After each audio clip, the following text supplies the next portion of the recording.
And Carol. Hello, Stephen. Hello, Catherine. We're going to stay with our top news story, the government reshuffle and the naming of the new Prime Minister.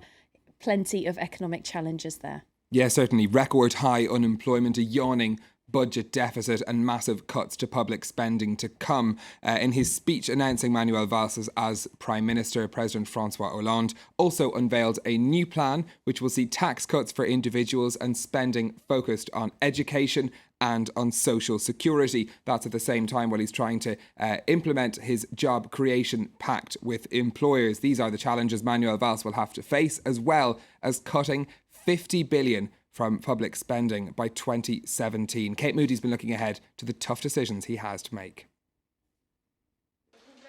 A new government facing the same old problems. Even as he reshuffled his cabinet, François Hollande insisted he would push ahead with his controversial plan to create jobs, the so-called Responsibility Pact. Le pacte de responsabilité. Unveiled at the start of the year, the plan outlines a €30 billion cut in payroll taxes for companies that create jobs in the private sector, an effort to reverse France's record high unemployment, with some 3.3 million people out of work. Welcomed by some as a shift to pro-business policies, the plans met with skepticism from some bosses who still aren't ready to take on new employees. It's not less tax on new hires, it's less tax once we have more orders, and then we can start hiring. But there's no reason to hire people if there isn't any more work. It's also seen opposition from unions, as those representing employers have refused to commit to fixed targets. Only one of the major workers' unions has signed on. Others have continued to take their protest to the streets. There are no concrete commitments on jobs, on pay. It's recycled ideas. This government's economic policy won't help workers at all. After his party's battering at the polls, Hollande has now announced a new solidarity pact that would reduce taxes for individuals and give priority to education and social security. Still unclear is how the French president hopes to pay for these measures. Along with his vow to bring down taxes, he's also committed to cutting €50 billion in public spending. OK, Stephen, some news from Japan now. A key tax rise that's hitting. Yeah, in fact, the first time in 17 years that Japan's sales tax increases. It goes up today from 5% to 8% on almost all goods bought by consumers. It's the latest economic measure adopted by the Japanese government under Prime Minister Shinzo Abe, aimed at dragging the world's third largest economy out of its deflationary spiral and sluggish economic growth. There are fears, though, it could discourage consumer spending, something we're watching closely as time goes on.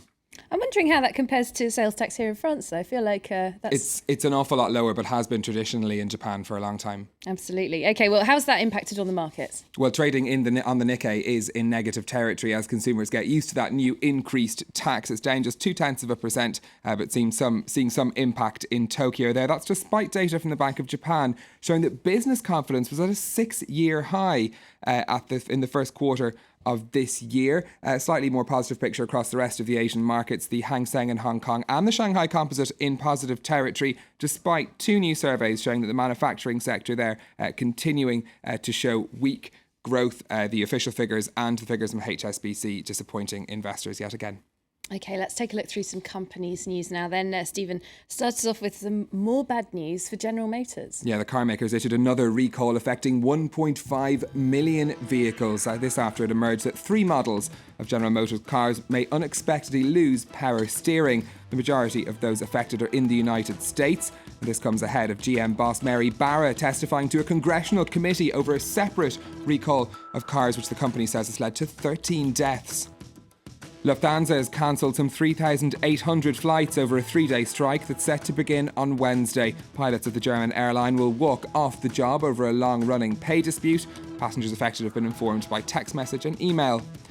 And the boss of Facebook earned $3.3 billion last year from using his stock options in the company. Regulatory filings in the United States show that Mark Zuckerberg earned a salary of just $1 last year from Facebook, but it's the second straight year that he's earned billions from his share options in the social network. He sold most of last year's bonus to pay his tax bill. Goodness me, I wonder how big his tax bill was. That would be worth finding out, wouldn't it? Let's finish up on a lovely note with an online dating website, OkCupid. Users might find a bit of an unusual message facing them when they log on. Yeah, this is the latest response to the appointment of a man called Brendan Eich to be chief executive of Mozilla, which is the company that makes the Firefox web browser. Now, this is over Eich's support of a law to outlaw gay marriage in California in 2008. From Monday, users of OkCupid who access the site through Firefox were getting this message that you can see on screen now. They're saying that because Eich opposes equal rights for gay couples, the company says that they would therefore prefer that their users don't use Mozilla software to access their site. Now, They're not actually blocking them. No, you can click through the message, but because OkCupid gets around 3 billion page views every month, around 12% of those come from Firefox. It will affect quite a large proportion of OkCupid's users, and it's actually the latest backlash against Brendan Eich's appointment. 6 board members of Mozilla have resigned after he was promoted to CEO, so a story I'm sure we'll hear much more about. Absolutely. I wonder how he might respond to that pressure. Thanks very much. Stephen Carroll there with a look through all of the business news. We're going to move on now to take a look at what's making waves online in web news. We're going to start off with a campaign by Inuit in Canada in favour of seal hunting.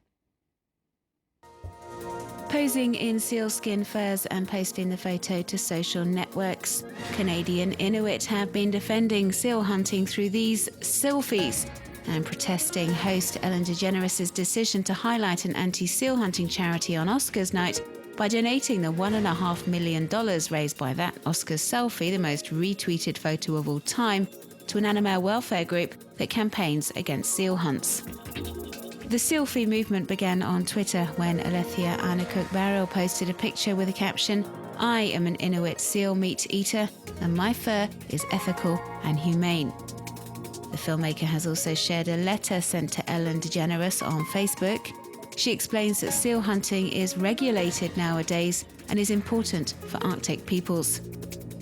Other Inuit campaigners have opted to post photos illustrating the reality of seal hunting and the cultural and financial benefits of what they see as an ethical and sustainable choice, trying to show it's not necessarily an atrocious and inhumane act, as Ellen DeGeneres claims on her website.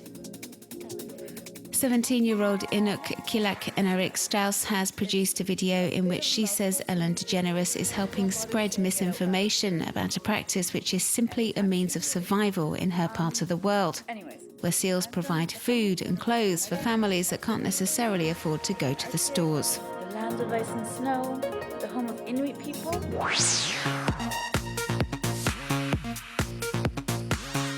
Brian Singer was alarmed by the number of motorists he saw texting at the wheel, and so he decided to expose them online. The San Francisco resident set up the Twit Spotting website on which he posts photos of drivers caught in the act. As he explains in an interview for the Gizmodo platform, some photos have also featured on billboards he's rented across the region with his own money. Web users can also submit photos, although the initiative does raise questions over privacy.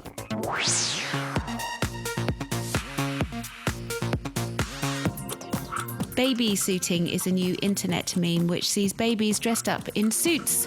It was started by New York-based blogger Ilana Wiles, aka Mummy Shorts, and soon went viral.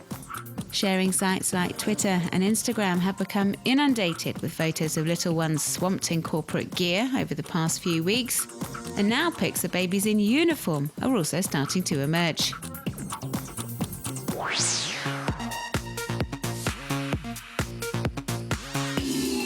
A creepy clown has been spotted lurking around New York City's Staten Island, and web users have been wondering who is behind the mask.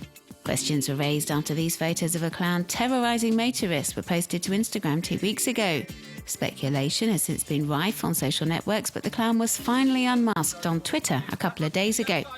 And of course, it's all part of a marketing ploy orchestrated by production company Fuzz on the Lens, which specialises in horror movies.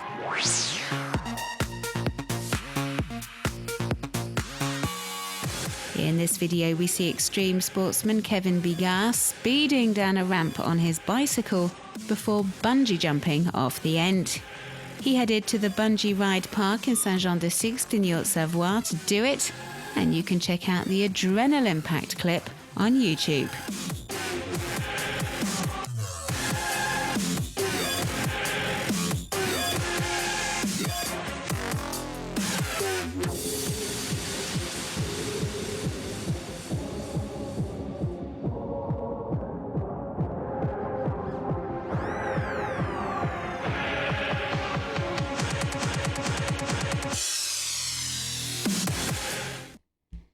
Well, I think that's definitely one video of the day where we can say, do not try this at home.